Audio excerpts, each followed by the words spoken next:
نہ صرف لباس بدلے ہیں بلکہ مقدر بھی بدلے ہیں۔ یہ وہ ہستیاں ہیں کہ جن کے ذریعے سے صرف انسانوں ہی کے نہیں بلکہ زمین کے مقدرات بھی بدلے ہیں۔ جب تک امام حسین علیہ السلام کے قدم کربلا تک نہیں پہنچے تھے تو وہ کرب اور بلا ہی کی زمین تھی، وہ مصیبتوں ہی کی آماج گاتی۔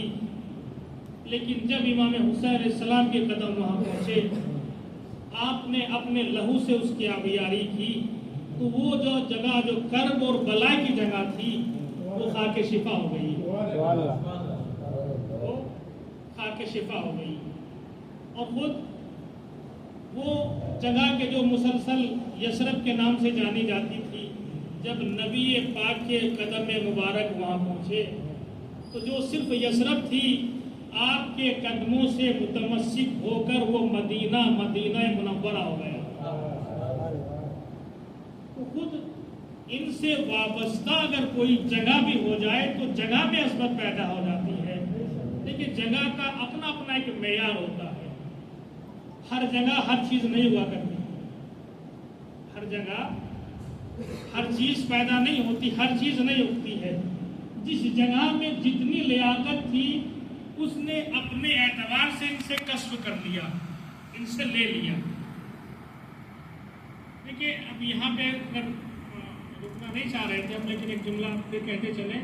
کبھی ایسا ہوتا ہے کہ دینے والا تو بہت کچھ دے سکتا ہے، دینے والا تو بہت کچھ دے سکتا ہے، لیکن لینے والے میں اتنا ظرف نہیں ہے کہ وہ سب سنبھال سکے، وہ سب سنبھال سکے۔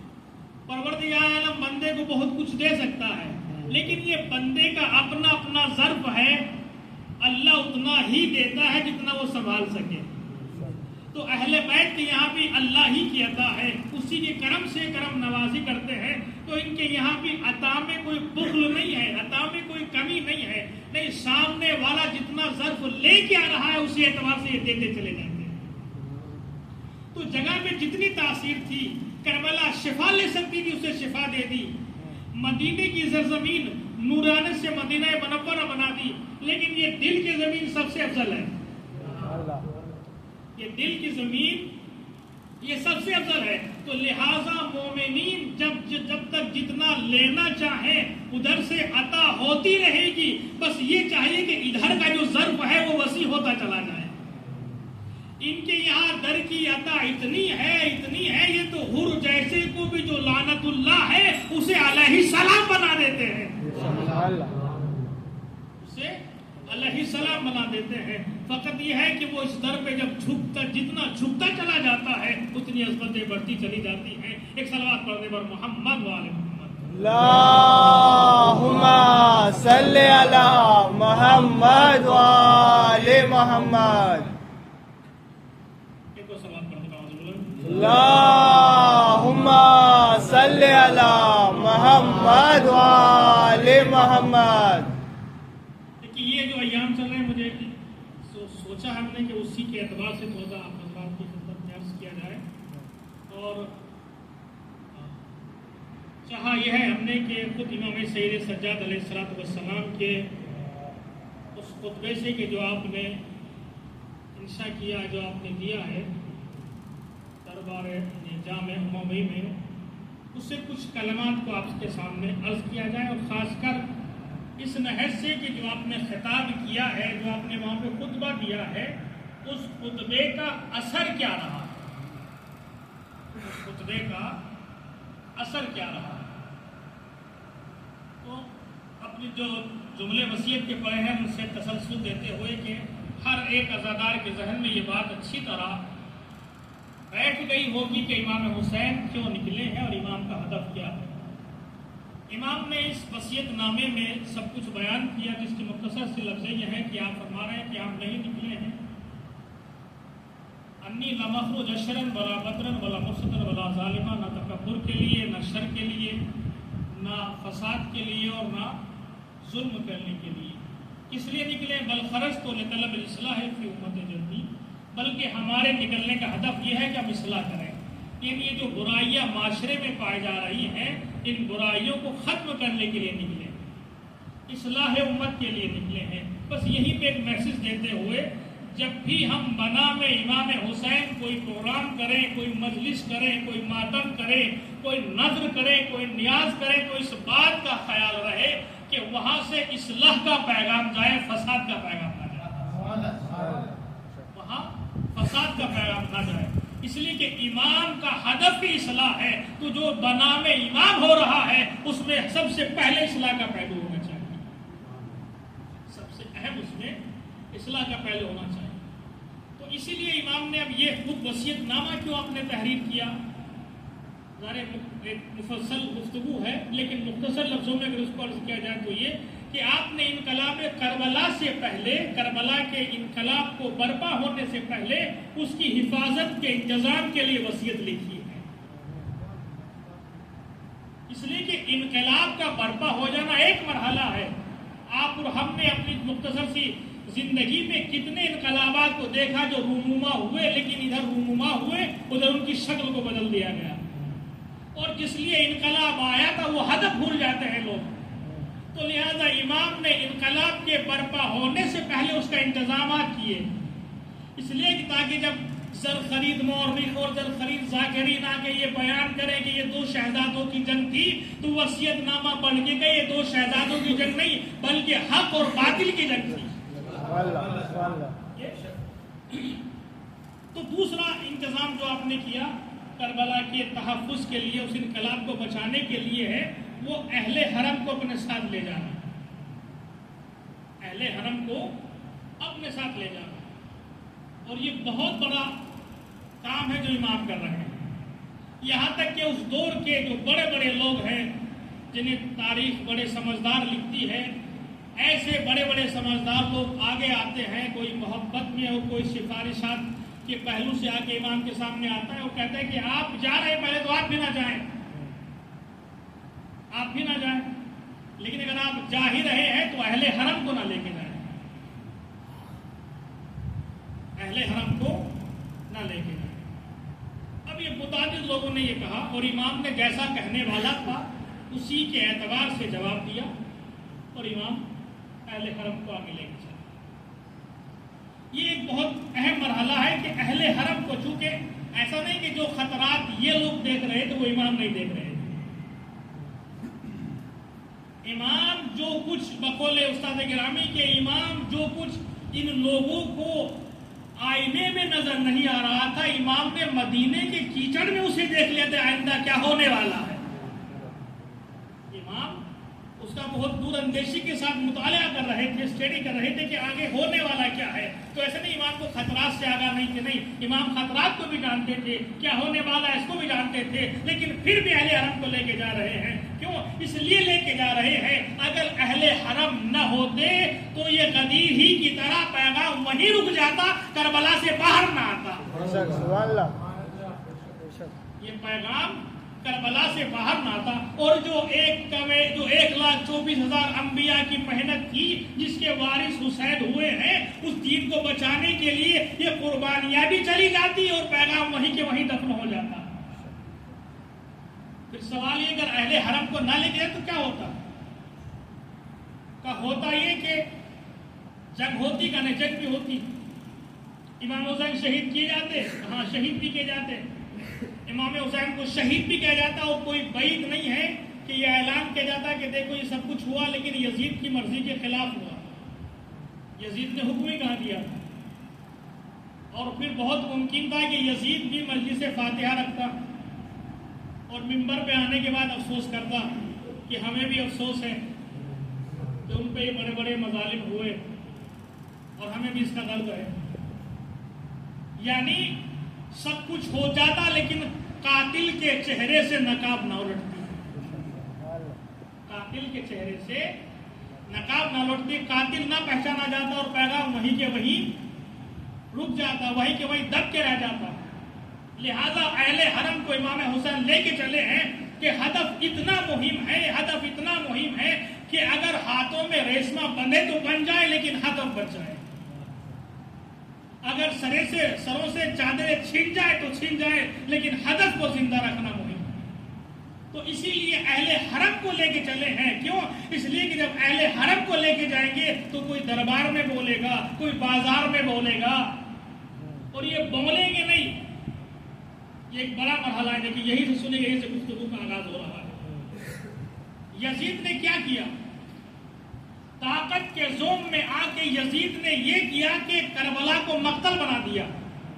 صلوات پڑھے محمد و آل محمد. اللہم صلی علی محمد و آل محمد. طاقت کے زوم میں آ کے یزید کیا کر سکتا تھا؟ جو کچھ وہ کر سکتا تھا اس نے وہ کیا. کیا کیا؟ کہ کربلا کو مقتل بنا دیا. کربلا کو خون سے, لاشوں سے اس نے بھر دیا. بس وہ یہی کر سکتا تھا. اہل حرم کو اسیر کر لیا, کربلا کو مقتل بنا دیا. یہ اس کا کام تھا, اس کی طاقت اور اس کا زور تھا. لیکن اب اہل حرم کی فراست یہ تھی, اہل حرم کا تعاقل و تدبر یہ تھا, ان کا ہنر یہ تھا. اس نے مقتل بنایا ہے کربلا کو, اہل بیت نے درسگاہ بنا دیا. اہل بیت نے درسگاہ بنا دیا. وہ یہ چاہ رہے تھے کہ کربلا میں دفن ہو جائے, لیکن شہزادی زینب نے بول کر, امام سید سجاد نے بول کر, جگہ جگہ خطبے دے کر اس پیغام کو اتنا پھیلایا کہ کربلا تک نہیں بلکہ دنیا میں اتنی پھیلی کہ کہیں اس کی تجلی عزا خانے کی صورت میں نظر آتی ہے, کہیں کربلا کی صورت میں نظر آتی ہے. یہ جو آپ دیکھ رہے ہیں جگہ جگہ عزا خانے کربلا, یہ اسی کربلا کی تجلی ہے. ایک صلوات پڑھ دے بر محمد و آل محمد. اللہم صلی علی محمد و آل محمد. ایک بہت عظیم جملہ آپ اپنے لوہے دل پہ تحریر کیجیے گا, اس کو یاد رکھیے گا کہ ان کا کام یہ تھا کہ یہ اہل حرم کو تشہیر کر رہے تھے. انہیں اسیر بنا کر جگہ جگہ سے کشا لے کے جا رہے تھے, ان کی تشہیر کر رہے تھے, لوگوں کو دکھاتے ہوئے کہ ہم جیت گئے, ہماری فتح ہے, اور یہ سوچے کہ ان کی توہین ہو جائے, ان کی تذلیل ہو جائے, ان کی بے عزتی ہو جائے. یہ ان کا کارنامہ تھا. لیکن اہل حرم نے اسی تشہیر کے موقع کو تبلیغ میں بدل دیا. جس علاقے سے لے کے جا رہے تھے یہ تذلیل اور توہین کی نیت سے لے کے جا رہے تھے, لیکن اہل حرم نے اسی موقع کو غنیمت سمجھ کر ان تک پیغام کربلا پہنچاتے رہے. اور جیسے جیسے یہ قافلہ گزرتا رہا کربلا لوگوں تک پہنچتی, پیغام حسینی لوگوں تک پہنچتا رہا. تو مجھے کہنے دیجئے کہ یزید نے جو مرحلہ اور جو راستہ اپنایا تھا, اہل حرم نے اسی موقع کو اس کے خلاف استعمال کیا, اور جسے وہ تشہیر کا ذریعہ سمجھ رہے تھے اہل حرم نے اسے تبلیغ کا ذریعہ بنا دیا ہے. ایک صلوات پر محمد و آل محمد. اللہم صلی علی محمد و آل محمد. اور یہ اہل حرم کی خود اپنے ایک منظم پلاننگ تھی, جو جہاں بولا وہ تنہا بولا. کبھی جناب زینب بولی تو کبھی امام سید سجاد بولے, کبھی کوئی اور خاتون بولی, اور بولی جہاں جس کی ضرورت تھی ویسا خطیب رکھا. جہاں جتنا متاثر ہو سکتے تھے ویسا ہی خطیب بولا اور خطاب کیا ہے ان ہستیوں نے. یہاں تک کہ وہ موقع آتا جس کے لیے مجھے کچھ کہیں آپ کے سامنے پیش کرنی ہے. وہ موقع ہے کہ جامع عوام بھی ہے. آپ نے مسلسل سنا ہے کہ 700 کرسی نشین بڑا دربار سجا ہوا ہے. اس بڑے دربار میں جہاں تاحد نظر مجمع ہی مجمع ہے, کاسل اہل مسجد, اتنا مجمع تھا کہ مجمع سے چھلک رہی تھی, دور تک مجمع ہی مجمع تھا. ایسے بھرے مجمع میں ایک جوان کو لایا جاتا ہے اس عنوان سے کہ یہ آنے والا کون ہے؟ خارجی ہے. یہ آنے والا کون ہے؟ باغی ہے. اور یزید چاہتا کیا ہے کہ یہاں پہ آج ہماری فتح کو ثبت کیا جائے کہ ہم فاتح ہوں, اور ہماری جیت کو آج یہاں پر لکھا جائے. جو رپورٹرز بیٹھے ہوئے ہیں, جو کاتبین بیٹھے ہیں, جو سفراء بیٹھے ہیں, وہ یہاں سے یہ پیغام لے کے جائے. اور انتہائی اس نے تذلیل کی, توہین کی, جتنا وہ خبیثانہ عمل کر سکتا تھا وہ سب اس نے کیا. اور باقاعدہ امام کے دندان مبارک کو اذیت دے کر کہتا تھا کہ بتاؤ کون جیتا, ایھا الغالب, بتاؤ کون جیتا. انہی خبیثانہ عمل کے بعد ایک جو اور اس خبیث عمل کی ایک کڑی ہے وہ یہ کہ وہ خطیب کو بٹھاتا ہے ممبر پر، اور خطیب ممبر پہ جانے کے بعد شروع کرتا ہے، اور جتنی بھی تعریف ہو سکتی تھی اس سے وہ بنی امیہ کے لیے، یزید کے لیے، اس کے بعد معاویہ کے لیے جتنی تعریف ہو سکتی تھی وہ، اور ایسے ایسے لفظ ہے کہ خود مومنین کو سن کے کہ کیا کہنا، جتنی بھی اچھائیاں ہیں کوئی ان کا سرچشمہ یزید اور معاویہ، اگر کسی کو اللہ تک پہنچنا ہے تو بس انہی کے ذریعے پہنچا، یہی واحد راستہ ہے وہاں تک پہنچنا۔ یعنی جو اہل بیت کے فضائل تھے وہ چوری کر کے ادھر سامنے ہی ادھر کوشش کی، اور جب اہل بیت کی باری آئی تو وہاں لعن و طعن اس نے۔ اب یہ وہ موقع تھا کہ جیسے ہی اس نے خطاب کرتے کرتے یہاں تک پہنچا، دیکھیے آپ نے بھی سنا کہ بہت سارا مجمع تھا، بہت سارے لوگ تھے، لیکن سب کے سب سن رہے تھے۔ یہ لمحہ فکری آج کے لیے سب کے سب سن رہے تھے، کوئی اف کرنے کے لیے تیار نہیں تھا، کوئی بولنے کے لیے تیار نہیں تھا، کوئی ٹوکنے کے لیے تیار نہیں تھا، کوئی روکنے کے لیے تیار نہیں تھا۔ کیوں؟ اس لیے کہ یہ تو خطیب ہے یزید کا، یہاں تو اگر اس کے بندر کو بھی کچھ کہہ دیا جائے تو سر سالم نہیں رہتا۔ یزید کے بندر کو بھی اگر کچھ کہہ دیا جائے، یزید کے نوکر کو بھی اگر چھیڑ دیا جائے تو سر کی خیر نہیں، تو خطیب کو کون روکے گا؟ سب کے سب سن رہے ہیں، لیکن جہاں سب سن رہے ہیں وہاں ایک کونے میں بیٹھا ہوا ایک جسے باغی کے عنوان سے لایا گیا ہے وہ شخص کھڑا ہوتا ہے، اور کھڑا ہونے کے بعد ایک مرتبہ اس خطیب کی آنکھوں میں آنکھیں ڈال کہتا ہے وَيْلَكَ أَيُّهَا الْخَاطِبُ، تجھ پہ اللہ کی لعنت ہو اے خطاب کرنے والے۔ اب سمجھ رہے ہیں اس کی ویلیو کیا ہے؟ اس جملے کی ویلیو کیا ہے؟ یہ جملہ نہیں ہے، یہ حیدری ضرب ہے۔ سبحان اللہ، یہ حیدری ضرب ہے، یہ وہ ضرب ہے جیسے جو مرحب و انتر پہ چلی ہو، جو عمر ابن عبدالعزیز پہ چلی، یہ ایسی ضرب ہے کہ جس سے پورا لشکر اموی ہل گیا۔ ابھی تک تو ہمت نہیں تھی کسی کی ہمارے بندر کو بھی کچھ کہہ سکے، یہ ہمارے سامنے، ہمارے مجمع میں، ہمارے سپاہیوں میں ہمارے خطیب کو کون ٹوک رہا ہے؟ یہ ہمارے خطیب کون ٹوک رہا ہے؟ اب سوچیں ایسے، منبر پہ خطیب بیٹھا ہے، ادھر سے کونے میں سے کوئی اٹھ کے کچھ کہے تو فطری اعتبار سے کیا ہوگا؟ جو مجمع ادھر دیکھ رہا تھا وہ سب ادھر دیکھے گا، وہ سب ادھر دیکھ، پورے مجمع کی توجہ ادھر ہوئی کہ آخر یہ جہاں پرندہ بھی پر نہیں مارتا مخالفت میں، وہاں اسی کے دربار میں یزید کے خطیب کے خلاف بولا کون؟ اور بولا بھی ایسی ویسی لفظ نہیں ہے کہ اللہ کی لعنت ہو، اللہ کی لعنت ہو۔ ایک مطلب پورے مجمع پیچھے مڑ کے دیکھنے لگا کہ یہ ہوا کیا، اور تاریخ یہ لکھتی ہے، بڑا عجیب و غریب ہے کہ امام نے سب کچھ کہا، یزید نے سنا، اس کے خطیب نے سنا، لیکن تاریخ یہ کہتی ہے نہ یزید کچھ کہہ سکا نہ خطیب کچھ کہہ سکا۔ کوئی کچھ نہیں بولا، کسی کی ہمت نہیں کچھ بول سکے۔ ایک مرتبہ جب سب ادھر دیکھنے لگے تو امام نے کلام کو ادامہ دیا، وَيْلَكَ أَيُّهَا الْخَاطِبُ لَقَدِ اشْتَرَيْتَ مَرْضَاتَ الْمَخْلُوقِ بِسَخَطِ الْخَالِقِ فَتَبَوَّأْ مَقْعَدَكَ مِنَ النَّارِ۔ تجھ پہ اللہ کی لعنت ہو اے خطیب۔ کیوں اللہ کی لعنت ہو؟ کا اس لیے وَيْلَكَ أَيُّهَا الْخَاطِبُ لَقَدِ اشْتَرَيْتَ مَرْضَاتَ الْمَخْلُوقِ، تو نے لوگوں کی واہواہی کے لیے، لوگوں کی واہواہی کے لیے، لوگوں کو خوش کرنے کے لیے، یزید کو خوش کرنے کے لیے تو نے اہل بیت کی منقصت کی ہے، ان کی توہین کی ہے، اور یزید اور ان کے باپ جو لعنتی کا دو گلے میں ڈالنے والے ان کی تعریف کی ہے۔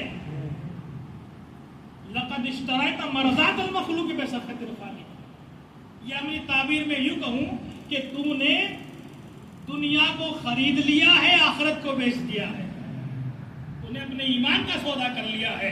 جب تو نے ایمان کو سودا کر لیا ہے تو ویسے انسان کا ٹھکانہ جہنم میں ہو سکتا ہے، تو جہنم کے لیے تیار ہو جائے۔ ابھی جو مجمع تھا یہ بڑی حیران کن نگاہوں سے دیکھ رہا تھا، پٹی پٹی نگاہوں سے کہ ہو کیا رہا، اس لیے کہ جو بتایا گیا تھا، یہ بتایا گیا تھا کہ آنے والا خارجی ہے، باغی ہے، لیکن جیسے ہی پہلا جملہ اس سے سنا تو کہا وَيْلَكَ أَيُّهَا الْخَاطِبُ، تجھ پہ اللہ کی لعنت ہو، اور تو نے لوگوں کی مرضی کے لیے اللہ کی ناراضگی خرید لیا ہے۔ اب جیسے ہی سنا کہ یہ بولنے والا کتنا اللہ والا ہے، یہ جو بول رہا ہے یہ کتنا اللہ والا ہے، اس کی کہاں تک نظر ہے کہ تو نے اپنی آخرت کو بیچ دیا ہے دنیا کی خاطر، اس کا مطلب یہ اس کا اللہ پہ بھی ایمان ہے، آخرت پہ بھی ایمان ہے، اور ہمیں کچھ اور بتایا جا رہا ہے۔ اور یہی نہیں، بڑے اطمینان سے کہا تیرا ٹھکانہ جہنم، تیرا ٹھکانہ جہنم ہے۔ اب جیسے یہ کہا تو سب حیران کہ اس کا جہنم میں بھی عقیدہ ہے کہ جو غلط کرے گا وہ جہنم میں جائے گا، اور بتا دیا، عجیب ہے، بتا دیا۔ دیکھیں یہ قسیم النار والجنہ مولا کائنات کا لقب ہے، لیکن یہ تو باپ کی تعظیم ہے، یہ بیٹے کا عمل ہے، باپ کی تعظیم ہے، بیٹے کا لقب ہے، بیٹے کی شان ہی ہے کہ دنیا میں بتا دے تیرا ٹھکانہ جہنم ہے، تیرا ٹھکانہ جہنم ہے۔ اب یہیں سے ہم اور آپ کو بھی سمجھنے کی ضرورت ہے، اور ہمیں بھی دیکھیں خطیب کا کام یہ ہو کہ وہ جو پیغام پہنچانا ہے وہ پہنچائے، یہ نہیں کہ بانی مجلس کیا چاہتے ہیں، یہ نہیں کہ لوگ واہواہی زیادہ کس میں کرتے ہیں، نہیں، جو پیغام پہنچانا ہے وہ پہنچائے۔ اور کہا مجمع کو کہ جو مجمع بیٹھا سن رہا تھا یہ بھی گناہ میں شریک ہے۔ ایسا نہیں کہ کوئی غلط ممبر سے پڑھا جائے تو اس کی ذمہ داری ہے، سننے والوں کی ذمہ داری نہیں، جتنی سننے والوں کی ذمہ داری ہے اتنی خطیب کی ذمہ داری ہے، جتنی خطیب کی اتنی سننے والوں کی۔ امام نے تو لہذا امام نے دوسرا جملہ بھی کہا اتازنا لی یا یزید، بہت اہم مرحلہ ہے، اتازنا لی یا یزید، اے یزید۔ دیکھیے خود یہ کہنا یہ ایک بہت بڑا مرحلہ ہے، یہ کسی چیئرمین یا ممبر کو نہیں پکارا جا رہا ہے، یہ کسی ایک علاقے کے گورنر کو نہیں پکارا جا رہا ہے، یہ اسے پکارا جا رہا ہے جو پوری مملکت مسلمان کا بادشاہ ہے، اور اسے بھی کس کے ساتھ، نام کے ساتھ پکارا جا رہا ہے، جسے لوگ خلیفۃ المسلمین کہتے تھے، جسے خلیفہ کہہ کے، اور خلیفۃ المسلمین نہیں، خلیفہ رسول اللہ، یہ اسے خطابات دیے جاتے تھے، اور اس کے ساتھ اسے بلایا جاتا تھا، اس کے ساتھ اس کا تعارف کیا جاتا تھا، لیکن امام نے کوئی لقب اس کے ساتھ استعمال نہیں کیا، صرف نام اے یزید۔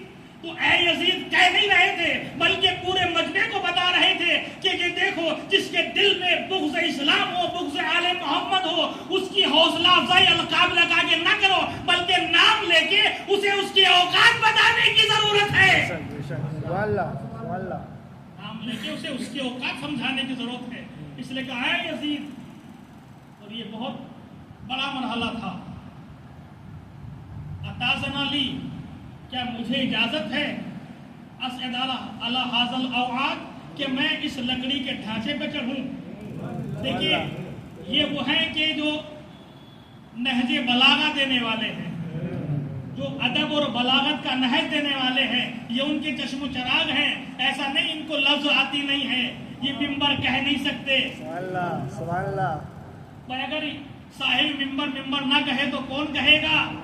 لیکن الفاظ کی نزاکت کلام امام میں ممبر کو ممبر نہیں کہا، لکڑی کا ڈھانچہ کہا، لکڑی کا ڈھانچہ کہا کیوں بولا؟ آپ کیوں لکڑی کا ڈھانچہ کہہ رہے ہیں؟ اس لیے کہ جہاں سے اہل بیت پہ لعن و طعن ہو وہ لکڑی کا ڈھانچہ ہوتا ہے، ممبر نہیں ہوتا۔ سبحان اللہ، سبحان اللہ، سبحان اللہ۔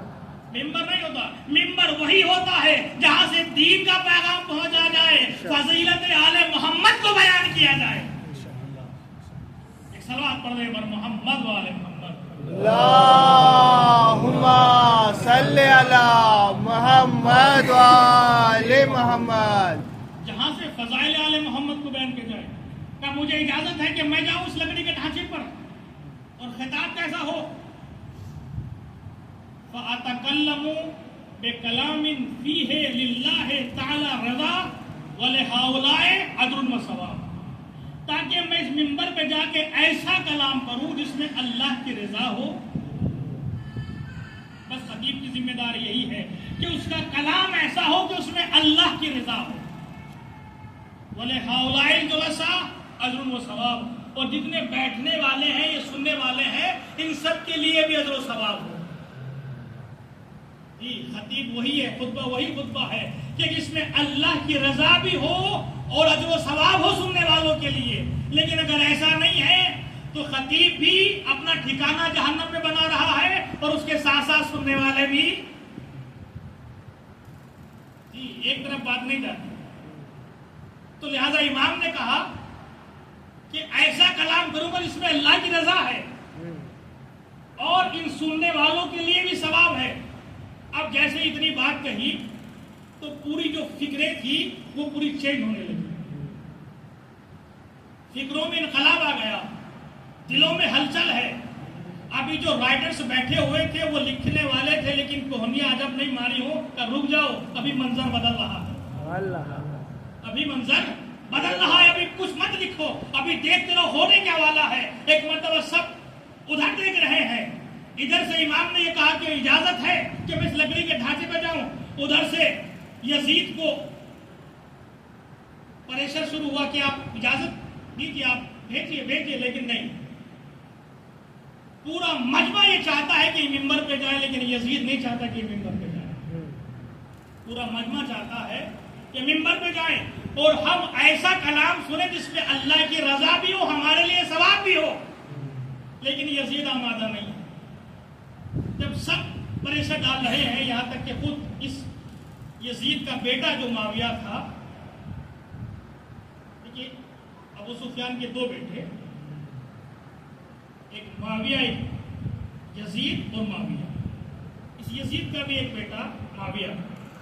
تو وہ کہتا ہے کہ اجازت دی تھی, بیٹے نے بھی پریشر ڈالا لیکن یہ کہتا ہے کہ اجازت مصلحت نہیں ہے, اجازت دی جائے.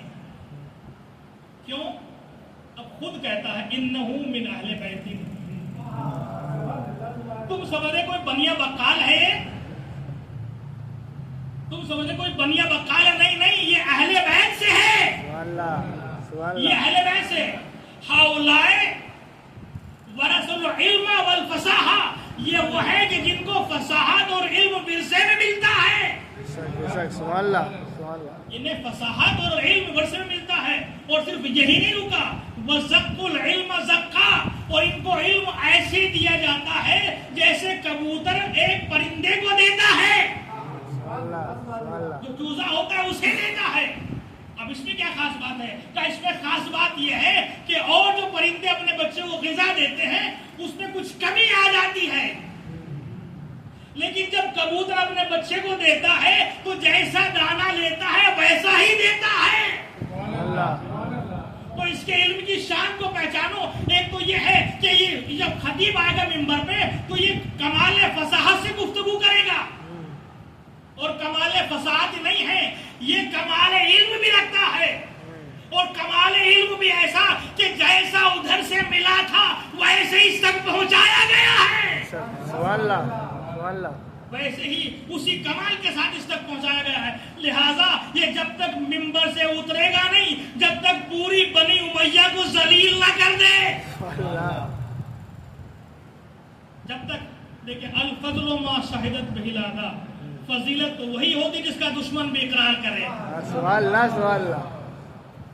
دیکھیں جانتا ہے دشمن ہے لیکن واقف ہے کہ یہ کوئی معمولی انسان نہیں ہے. اگر یہ منبر پہ آ گیا تو ہمیں رسوا و ذلیل کر کے چھوڑے گا. لیکن دیکھیے ایک جملہ کہنے کو دل چاہ رہا ہے یہاں پر. مجمع مخالف تھا, توجہ ہے نا آپ کی. مجمع ابھی تک چپ چاپ بیٹھا تھا, کوئی نہیں بولا, علی کے لال بولے. توجہ ہے نا آپ کی. مجمع چپ چاپ سن رہا تھا, سر جھکائے ہوئے تھا, کوئی بول نہیں رہا تھا, کسی کی ہمت نہیں تھی کہ بول سکے یزید کے خلاف, اس کے خطیب کے خلاف. لیکن امام بولے. سب مسلمان تھے, سن رہے تھے نا, بظاہر کلمہ پڑھنے والے تھے لیکن سن رہے تھے. لیکن علی کا لال بولا اور ایسا بولا کہ اسے خاموش کر دیا. تو حالات حاضرہ پہ ذرا نظر ڈالیے آج بھی یہی نظر آتا ہے. ایک بڑا ڈکٹیٹر ہے, ظالم ہے, بہت سارے چھوٹے چھوٹے ملک ہیں, ایک جگہ ظلم ہو رہا ہے, کہیں فلسطین میں, غزہ میں, ہاسپٹل پر, حتیٰ کہ وہ جو بچے غذا کے لیے برتن لیے کھڑے ہیں ان پہ بھی بمباری ہو رہی ہے. لیکن مسلمان ہم اناج دینے کے لیے تیار ہیں, روٹیاں بھیجنے کے لیے تیار ہیں, لیکن کسی میں اتنا دم خم نہیں ہے تو اسرائیل کے مقابلے میں اٹھ کے بولے, اسرائیل کے مقابلے میں اٹھ کے بولے اور کھڑے ہو. نہیں, ہم نے دیکھا جتنے بھی کھڑے ہوئے یا وہ آج بھی علی کا لال ہی بولا تھا. جب یزید کے سامنے کوئی بولنے والا نہ تھا تب بھی علی کا لال بولا, اور آج دور حاضر میں بھی اسی علی کے لال نے بن کے آواز دی. اور وہ علی کا لال چاہے کہ کوئی نہ, چاہے سید علی خامنائی ہو, چاہے سید علی سیستانی ہو, یہ علی کا لہور بولتا ہے. ظالم کے خلاف سر چڑھ کے جو بولے, یا تو علی بولتا ہے یا جو جس کے پاس علی کی تعلیمات آئے وہ بولتا ہے. بے شک سبحان اللہ. آج جو اس ظالم کے محاذ پہ لڑ رہے ہیں وہ سب وہ ہیں کہ جو علی کے چاہنے والے ہیں, چاہے حوثیز ہو, حماس ہو, سیریا ہو, عراق ہو, جو ظالم کے خلاف آ کے بول رہے ہیں وہ علی والے. ایک صلوات پڑھ دے محمد والے. اللہم صلی علی محمد وآل محمد. اور یہ ٹارگیٹ کلنگ کی سازش, یہ وہی اموی چال ہے. جب سامنے سے آ کے مقابلہ کرنے کا دم خم نہ رہے تب چھپ چھپ کے بم مارے جاتے ہیں. دہشت گردی ہے یہ. اگر اعلان مرد ہو تو اعلان جنگ کر کے آؤ مقابلے میں.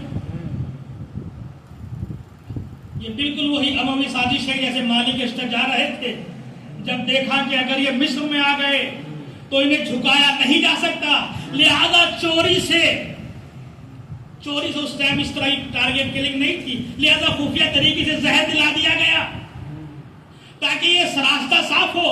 ویسے ہی آج کے ظالموں نے وہی اموی راہ اپنائی ہے کہ کھل کے تو مقابلہ نہیں کر سکتے, لہذا چوری سے مارا جائے. ایک صلوات پڑھنے پر محمد والے اللہم صلی علی محمد وآل محمد.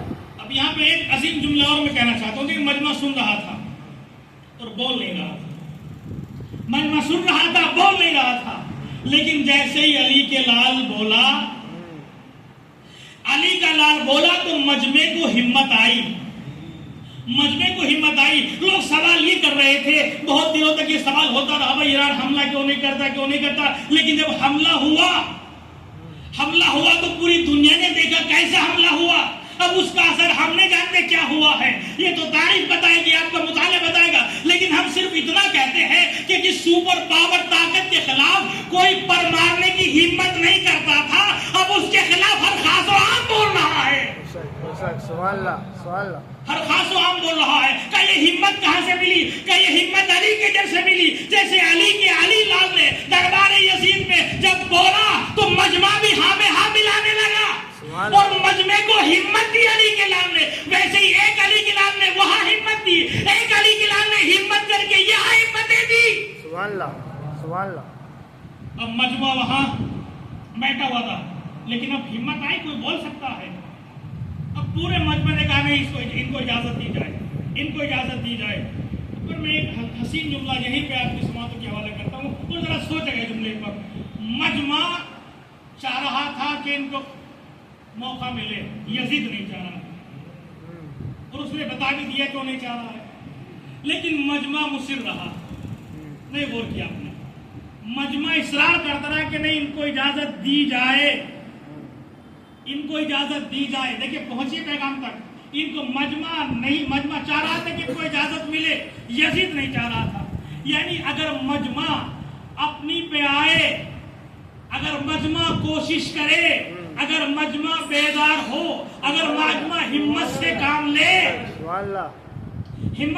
لے تو یزید جیسے حاکم کو بھی صحیح کام کرنے پر مجبور کر دیتا ہے. ایک صلوات پڑھ دے بار محمد والے. اللہم صل علی محمد وآل محمد. لہذا مجمع کو ہمت ملی، وہ بولا کہ اجازت دی جائے. اب اس نے بھی جہاں جب اتنا پریشر اگر مجمع چاہے اس سے صحیح کام لے سکتا ہے، اور یا جھکا یزید مجمع کے سامنے اور اس نے اجازت دی.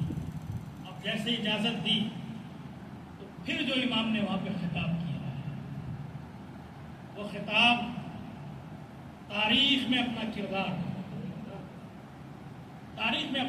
رکھتا ہے. خطاب کیا آپ نے، اللہ کی حمد و ثنا کی، اور اللہ کی حمد و ثنا یہی جو جملے تھے شروع کے. حمد و ثنا کرنے کے بعد امام اب تعارف دے کہ امام نے یہاں پہ 3 کام کیے. ایک کام یہ کیا امام نے کہ اہل بیت کی دین میں عظمت کیا ہے اسے پہچانوایا. اہل بیت کی دین میں عظمت کیا ہے ایک، دوسرے اہل بیت کی عظمت کیا ہے، اور اہل بیت پہ اس ظالم نے کیا کیا مظالم کیے. یہ 3 کام امام نے اس خطبے میں انجام دیا. ایک سلوات پڑھو، اس کے بعد عرض کرتا ہوں. اللہم صل علی محمد وآل محمد. میرے خیال سے آپ لوگوں کی سماعت کا ٹائم تو ہو چکا ہے. ایک تو سلوات پڑھو.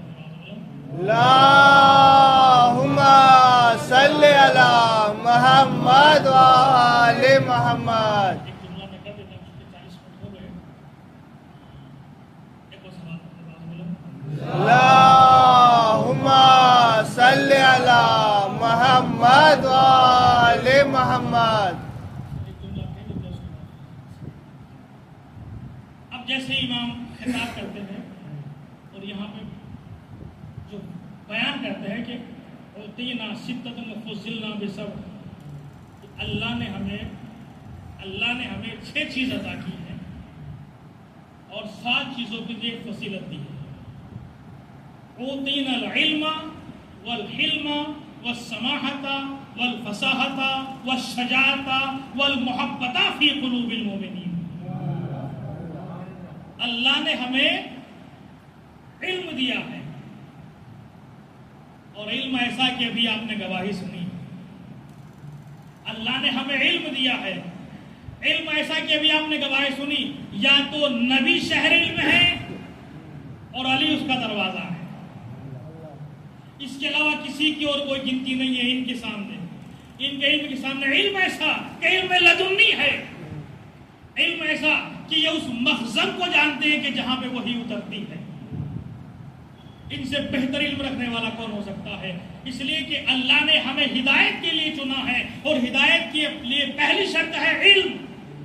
اگر انسان علم نہیں رکھتا ہے تو وہ ہدایت نہیں کر سکتا ہے، وہ ہدایت نہیں کر سکتا ہے. تو جملہ کہنے کو دل چاہتا ہے، عالم کی جگہ جب عالم جائے تو عالم ہی آنا چاہیے نا.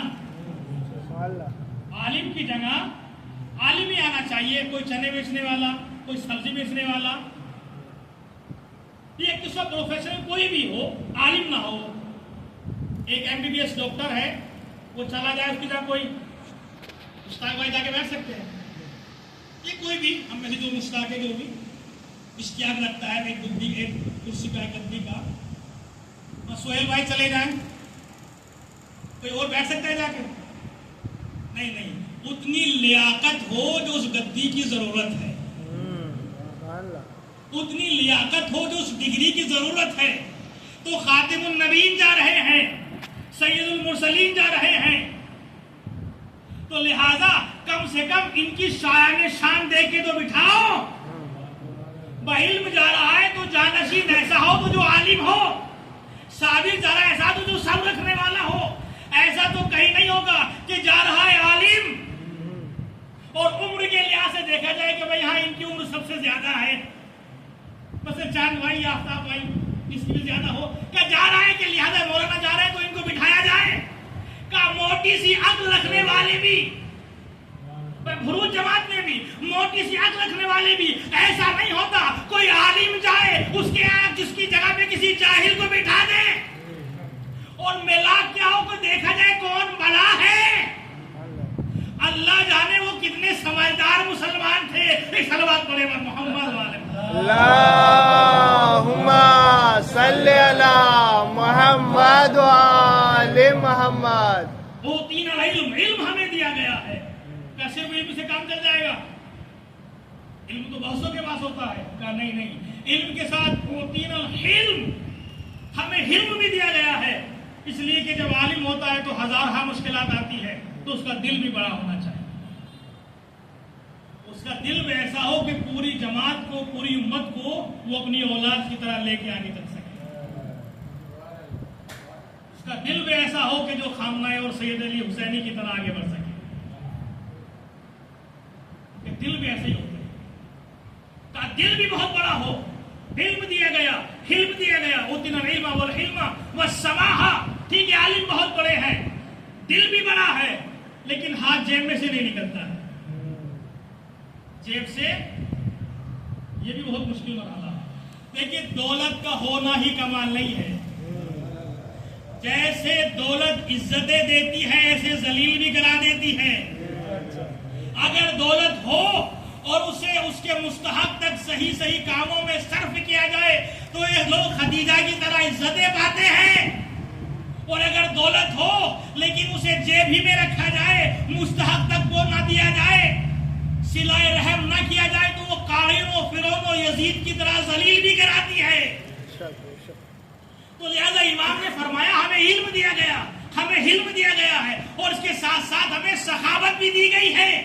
اس لیے کہ جہاں ہادی کے لیے عالم ہونا ضروری ہے، جہاں اس کے لیے حلیم ہونا ضروری ہے، برداشت کرنے والا ہونا ضروری ہے، وہیں اس کے لیے سخی بھی ہونا ضروری ہے.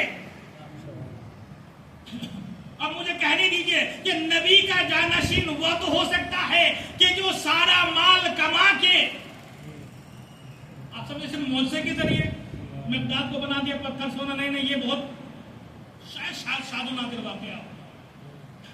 مولا جو راہ خدا میں خرچ کرتے تھے وہ معجزے کی کمائی نہیں، گٹوں کی کمائی، وہ محنت کی کمائی.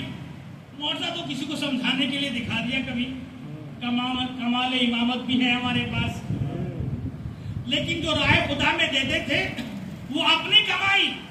تو لہذا اسی لیے جناب امیر کہلانا الگ ہے. یہ یوں کہو کہ دنیا کی دولتوں کو کرسی اسلام پہ آنے کے بعد، گدی خلافت پہ آنے کے بعد، اسلام کے نام پہ دولت کو لوٹ کر غنی کہلانا اور ہے، اور مسلمانوں کا اپنا مال لٹا کر امیر کہلانا اور ہے. سبحان اللہ، سبحان اللہ.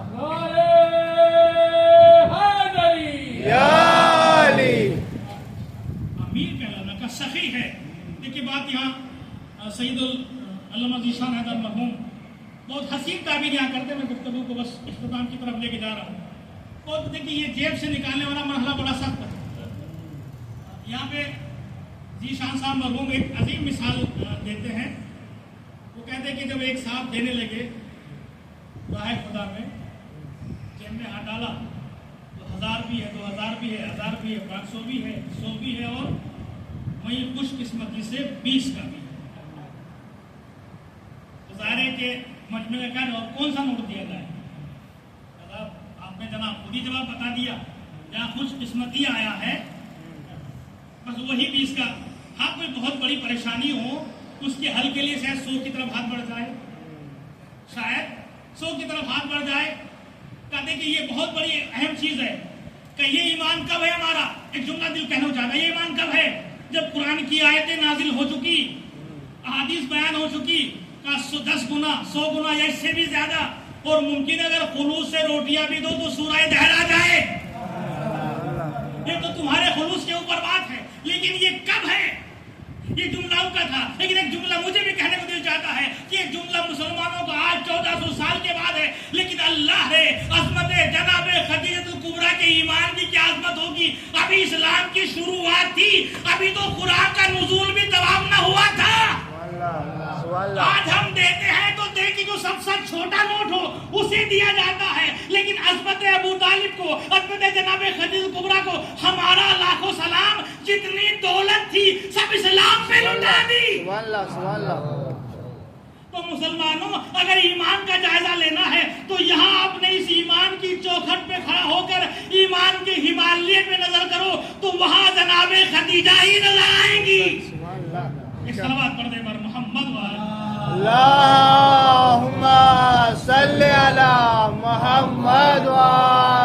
محمد العلم والحلم والسماحت والفصاحت. فساد ایسی کہ آپ نے خود ہی سنا کہ مجمع ان سے ایسا فصیح کوئی نہیں.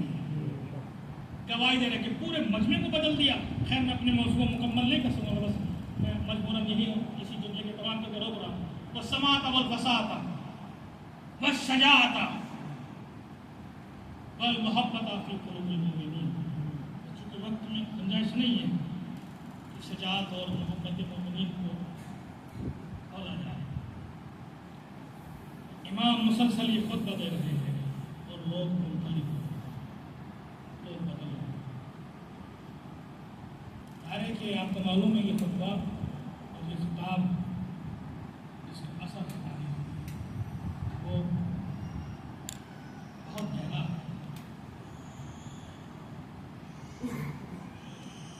آخر میں یہی تھا کہ امام خطاب کو آگے بڑھاتے رہے اور ایک مرحلہ وہ بھی آتا ہے کہ کوفہ اور شام کی منزل امام طے کرتا ہے.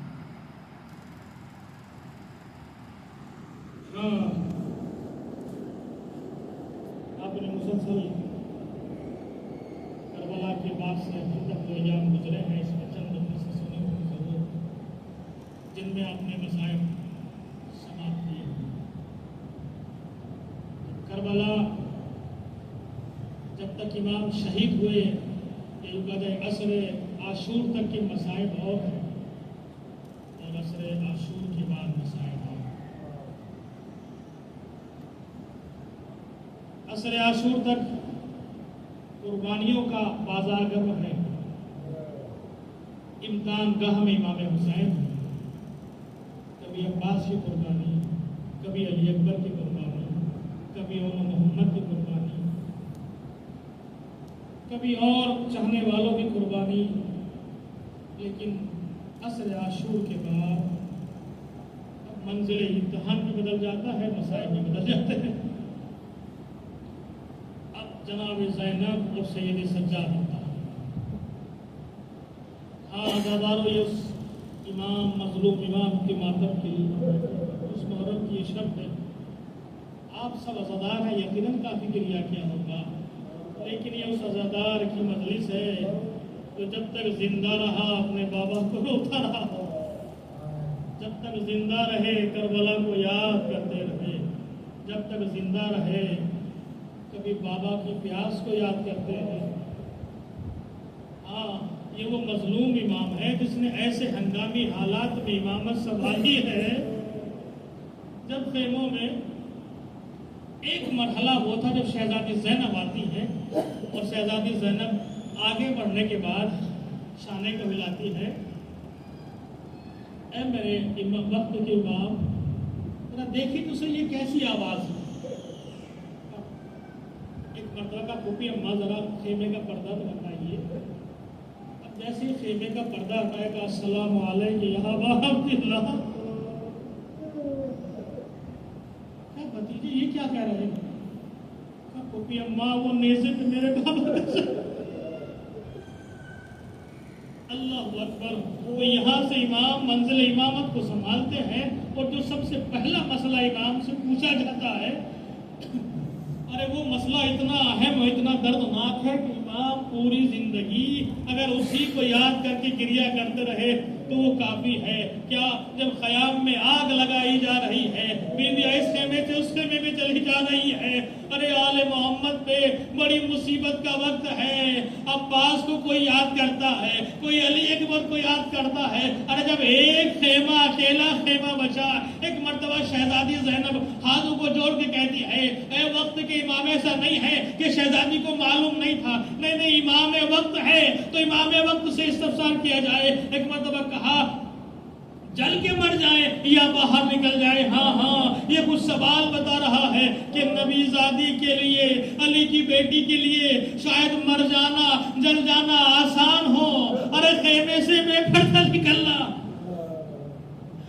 اللہ اکبر. ایک مرتبہ امام نے اجازت دی کہ خیمے سے باہر آ جائیں تو ایسے عالم میں امام نے اپنے دور امامت کو, ذمہ داری امامت کو سنبھالا, اور امام کس طریقے سے اب آگے مسائب مصیبتیں اٹھاتے ہوئے جاتے ہیں. ایک مرتبہ قیامت کا مرحلہ وہ بھی آتا ہے کہ جب بیویوں کو اس جگہ سے گزارا گیا کہ جہاں لاشیں پڑے ہوئے تھے, ہر ایک بیوی اپنے اپنی قربانی کے پاس جا کے گریا کرتی ہے, رونے لگتی ہے. ایک مرتبہ ارے کربلا کا صحرا گریا کی آواز سے بلند ہونے لگتی ہے, لیکن کیا دیکھا, امام کے چہرے پہ ہوائیاں اڑنے لگی.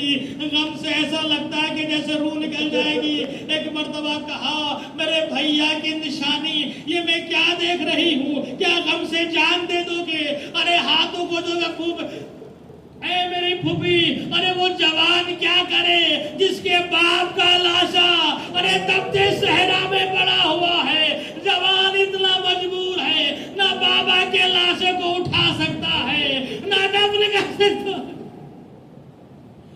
زیادہ رو بس مختصر کرتے ہوئے یہاں تک کہ امام نے ارے کس کس مصیبتوں کو بیان کیا جائے, امام نے کیا کیا مصیبتیں سہی.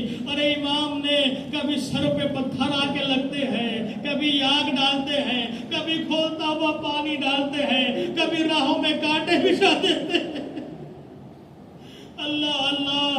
ارے کبھی اگر زنجیریں تپ رہی ہیں, ارے ذرا دیر کے لیے اگر خیمے کے سائے میں کھڑے ہو گئے تو شمر ملون آتا ہے, تازیانے لگاتا ہے. ہماری اجازت کے بغیر سائے میں کیسے چلے گئے؟ زادارو. لیکن جب امام سے پوچھا گیا کہ سب سے زیادہ مصائب کہاں پڑے تو امام نے یہ کہا, شام شام شام. میں زیادہ مصحف نہیں پڑھوں گا, 2-3 جملے پڑھ کے میں گفتگو کو تمام کر رہا ہوں. الشام, ہائے مولا شام کی تفسیر تو کیجئے. عجب نہیں کہ زندان شام, بازار شام, دربار شام. امام کے لیے ہر ایک مرحلہ بڑا سخت مرحلہ ہے. ارے امام ان مسائل کو اٹھانے کے بعد جب مدینے میں جاتے ہیں تو وہاں بھی امام کربلا کو نہیں بلاتے. ارے جیسے ہی اگر کسی قصاب کی دکان پہ جاتے ہیں تو سب سے پہلے بھائی بڑھ کے یہی پوچھتے ہیں, اے بھائی کیا تم نے اس حیوان کو ذبح کرنے سے پہلے پانی پلا دیا تھا یا نہیں؟ اور ایک قصاب ہاتھوں کو جوڑ کے کہتا ہے, ہاں ہاں ہم آپ کی نانا کی شریعت کے ماننے والے ہیں, ارے ہم نبی کی شریعت کے ماننے والے ہیں. ہم پہلے پانی سے سیراب کرتے ہیں, پھر ذبح کرتے ہیں, اور ایک طرف یہ کربلا کی طرف کرتے ہیں. بابا اگر کوئی حیوان بھی ذبح کیا جائے تو پہلے پانی سے سیراب کیا جاتا ہے. ہائے میرے بابا کو بھوکا پیاسا ذبح کر دیا. آزادارو اس طریقے سے ہی آزادار مسلسل کبھی پانی سامنے آیا تو ہائے میرے بابا کو پیاسا ذبح کر دیا. ارے اس قدر مسلسل روتے تھے, مسلسل گریا کرتے تھے, کربلا کو یاد کرتے تھے. آزادارو ارے ظالموں سے جب یہ گریا برداشت نہ ہو سکا, ارے امام کو زہر دیا گیا. بس یہ آخری فکرہ ہے, گفتگو تمام امام کو زہر دیا گیا. اور زہر کے بعد آزادارو آپ کو معلوم ہے کہ زہر کے بعد پیاس کی شدت بہت زیادہ ہو جاتی ہے. ہائے اپنے بابا کو گریا کرنے والا اب زہر کی شدت سے کربٹیں بدلنے لگے. ایک مرتبہ امام محمد باقر کو بلایا اور اپنے سینے سے لگایا, اسرار امامت کو ودیعت کیا. ایک مرتبہ ہمارے 5ویں امام ارے 4تھے امام کے سینے سے لگے ہوئے ہیں. ارے کربلا میں دونوں گواہ تھے. ہائے ہائے حسین کو یاد کر رہے ہوں گے, کربلا یاد آ رہی ہوگی. ہاں کربلا میں بڑی مصیبتیں تھی. ارے امام لیکن کسی کو آپ نے لال علی اکبر کو اپنے زانوں پہ بٹھائے تھے, اپنے زانوں پہ سر رکھے تھا, لیکن ہائے امام 4تھے امام سینے سے اور اپنے بیٹے کو لگایا ہوگا. نظر کربلا میں ہوگی بابا. بس میں آخری فکرہ کہہ رہا ہوں کہ دیکھیے اب امام زہر کا اثر ہوتا ہے, امام پیاس کی شدت سے مضطرب ہوتے ہیں, زہر اپنا اثر کرتا ہے. ارے وہ وقت بھی آیا کہ یہ آزادار جو کربلا کو ہر روز یاد کر کے روتا تھا, ارے دنیا سے روح قفس عنصری سے پرواز کرتی ہے. امام سے باپ کا سایہ اٹھ جاتا ہے. اب ایک مرتبہ وہ موقع آیا کہ ہمارے پاس امام اب منزل غسل میں ہے. بھئی آخری فطرہ ہے. ہاں جب روایت کو دیکھتے ہیں تو دو موقع ایسے ہیں ارے جن کو غسل دینے والے بڑی شدت کے ساتھ روئے ہیں. ایک موقع تو وہ ہے کہ جب علی فاطمہ زہرا کو غسل دے رہے تھے. ارے ابھی موقع یہ تھا کہ حسن و حسین کو سمجھا رہے تھے کہ دیکھو آواز بلند نہ ہو. اللہ ارے ایسے مصائب بھی کسی پہ نہ آئے کہ کھل کے رو بھی نہ سکے. بلند آواز سے نہ رونا. ارے یہ بات مخفی رکھنی ہے, کسی کو تمہارے گریے کی آواز نہ چلی جائے. لیکن ہم نے دیکھا جیسے امام منزل غسل پہ جاتے ہیں, کبھی ٹوٹی پسلیوں پہ ہاتھ, ارے کبھی سوجے ہوئے ہاتھ پہ ہاتھ. ایک مرتبہ مصابر امام بلند آواز سے رونے لگا. اے بنت نبی, علی تمہاری حفاظت نہ کر سکا. ارے دوسرا منظر یہی ہے جیسے امام باقر غسل دیتے ہیں اور ایک مرتبہ بلند آواز سے گریا کرتے ہیں. مولا کیوں گریا کرنے لگے؟ کیا میں نے دیکھا میرے بابا کے پاؤں میں ارے وہ نشان تھے, کمر میں وہ نشان تھے, ارے گلے میں خاردار دو کے نشان تھے. مجھے میرے بابا کی مصیبت یاد آ گئی. سیال الذین ایام پروردگار تجھے واسطے ان رونے والی آواز اور پریشان حال میں پریشان مقروض نکل سکتا. آپ تجھے واسطے محمد والے محمد کا ہمارے اس مقدس عمل کو اپنی بارگاہ میں کرو. آپ تجھے واسطے محمد والے محمد کا جہاں جہاں بھی ظالمین میں ظلم کر رہے ہیں, اگر لائق ہدایت ہے تو ہدایت فرما, ورنہ نیز کو نہ ہو. آپ تجھے واسطے محمد والے محمد کا مظلوموں کو اتنی طاقت اور قوت اور اتنی توانائی عطا فرما تاکہ ظالم سے اپنا حق لے سکے, اس سے ذلیل و رسوا کر سکے. آپ تجھے واسطے محمد والے محمد کا ہم سب کو بھی زیادہ سے زیادہ قرآن مجید اور سیرت اہل بیت کو جاننے, اس پر عمل کرنے کی توفیق عطا فرما. آپ تجھے واسطے محمد والے محمد کا تیری بارگاہ میں یہی التجا ہے کہ امام کے ظہور پر بھی تعظیم فرما, سب ان کے اعمال انسان میں شمار فرما. ربنا